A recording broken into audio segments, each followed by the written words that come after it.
ലോകത്തെവിടെയും പ്രശ്നങ്ങൾ ഉണ്ടാകുമ്പോൾ അതിലൊക്കെ തന്നെ മലയാളികൾ ആശങ്കാകുലരാകാറുണ്ട്. പ്രത്യേകിച്ച് ലോകം മുഴുവൻ വ്യവസായ സാമ്രാജ്യവും ജോലിയുമായി പോകുന്ന മലയാളികൾ ഉള്ളതുകൊണ്ട് തന്നെ. പശ്ചിമേഷ്യയിലുള്ള ഈ അസ്വസ്ഥത തുടങ്ങിയിട്ട് നാളുകൾ ഏറെയായി. പ്രതീക്ഷയിൽ തന്നെയാണ് ഇത്തരം ഒരു ആശങ്ക ഉണ്ടാകുമെന്ന് കണക്കുകൂട്ടലിൽ തന്നെയാണ് അറബ് മേഖലയും ഇത്രയും നാൾ മുന്നോട്ട് പോയത്.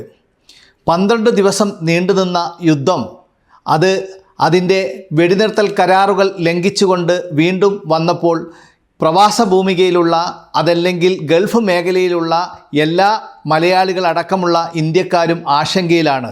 പ്രത്യേകിച്ച് വ്യോമയാന പാതയൊക്കെ അടച്ചിരിക്കുന്ന ഈ സാഹചര്യത്തിൽ.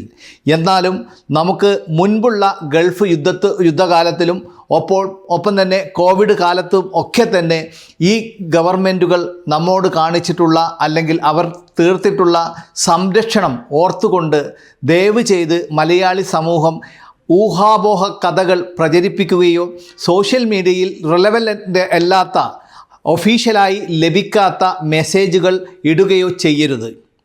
നമുക്ക് ഇവിടെയുള്ള എല്ലാ ആശങ്കകളും ദൂരീകരിക്കുന്ന രീതിയിലുള്ള കോൺസുലേറ്റ് സേവനങ്ങളും ഡിപ്ലോമാറ്റിക് ഏജൻസികളും ഉണ്ട്. ഒപ്പം തന്നെ ഈ ഒരു സമയം കൃത്യമായ രീതിയിൽ ഇടപെടാൻ സാധിക്കുന്ന സാങ്കേതിക വിദ്യയും പ്രതിരോധ നിലപാടുകളുമുള്ള രാജ്യങ്ങളായി തന്നെയാണ് ഗൾഫ് രാജ്യങ്ങൾ, UAEയും ഖത്തറും ബഹ്റൈനും കുവൈത്തും സൗദിയും ഒക്കെ തന്നെ ഉള്ളത് എന്നുള്ള കാര്യം നമുക്കറിയാം.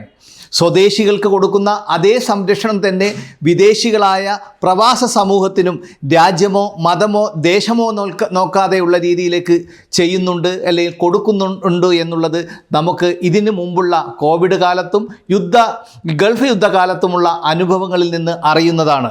ഇവിടെ ഇപ്പോൾ UAEയിൽ നിന്ന് സംസാരിക്കുമ്പോൾ ഇവിടെയുള്ള ഇഫ്താർ മീറ്റുകൾക്കോ അതല്ലെങ്കിൽ പള്ളികളിൽ കൊടുക്കുന്ന ഇഫ്താർ കിറ്റുകൾക്കോ അവിടെ നടക്കുന്ന പ്രാർത്ഥനകൾക്കോ യാതൊരു തടസ്സവുമില്ലാത്ത രീതിയിൽ മിലിറ്ററി ബേസ് ഏരിയയിലും മറ്റുമൊക്കെയാണ് കുറച്ചുകൂടി ജാഗ്രത പുലർത്തേണ്ടതെന്നുള്ളതും ഒപ്പോൾ അനാവശ്യമായി കാണുന്ന അല്ലെങ്കിൽ ഏതെങ്കിലും ഒബ്ജക്റ്റോ അല്ലെങ്കിൽ അസാധാരണമായ വിധത്തിലുള്ള സാമഗ്രികൾ കാണുമ്പോൾ അതിനടുത്ത് പോകരുത് എന്നുള്ള നിർദ്ദേശങ്ങളടക്കം അതാത് സമയത്ത് ഇവിടെയുള്ള ടെലികമ്മ്യൂണിക്കേഷൻ മാർഗങ്ങളിലൂടെയും സോഷ്യൽ മീഡിയയിലൂടെയും സുരക്ഷിത നിർദ്ദേശങ്ങൾ തരുന്നുണ്ട്. ഒരു തരത്തിലും പാനിക്കാവാനില്ല. ഈ സിറ്റുവേഷൻ തിരിച്ചു വരും. ഇപ്പോൾ യാത്ര മുടങ്ങിയ ആളുകൾക്കും ഒപ്പം തന്നെ സഞ്ചാരം നടത്താൻ സാധിക്കാതെ ജോലി നഷ്ടപ്പെടും എന്നുള്ള ആളുകൾക്കൊക്കെ തന്നെ സാഹചര്യം മനസ്സിലാക്കിക്കൊണ്ട് ഗവൺമെൻറ് ഇടപെട്ട് വേണ്ട ആശ്വാസ നടപടികൾ ചെയ്യുമെന്ന് തന്നെയാണ് കഴിഞ്ഞ കാല അനുഭവങ്ങളിൽ നിന്ന് നമുക്ക് മനസ്സിലാകുന്നത്.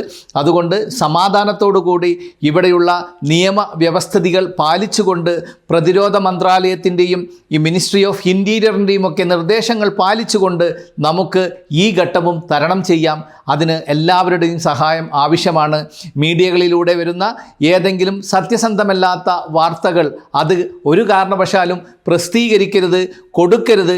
മലയാള സമൂഹത്തോട്, പ്രവാസ സമൂഹത്തോട്, ഇന്ത്യയോട് പ്രതിബദ്ധതയുള്ള മാധ്യമ പ്രവർത്തകർ ചിന്തിക്കേണ്ട കാര്യം കൃത്യമായ സോഴ്സിൽ നിന്നല്ലാത്ത വാർത്തകൾ കൊടുത്ത് ഞങ്ങളെ ഭീതിയിലാക്കരുത് എന്നുള്ളതാണ്. Subscribe to One India and never miss an update.